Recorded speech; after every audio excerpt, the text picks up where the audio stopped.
So immunogenetics, very simply, is genetic regulation of the immune system.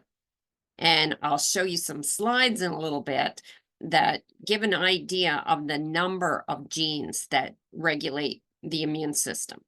And so why do some of us get very sick when we're exposed to a particular pathogen? Let's just talk about flu for a minute, because that's something we're all very familiar with. You know, we may be exposed to a flu virus, and some of us don't get sick at all. Some get extremely sick, and some maybe in the middle. So why is that?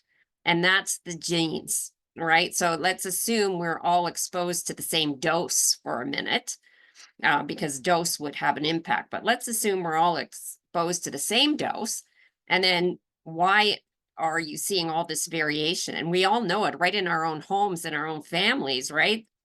Somebody might get really sick and others don't. And that's your genetics. That's your immune response genetics. And when I first started my career in this field, we knew nothing about the genes that regulated the immune system.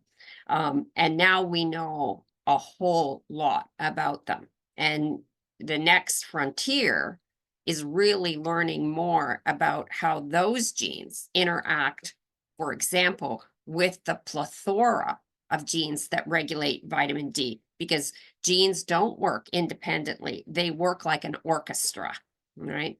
So hopefully that's a little bit of a background on immunogenetics.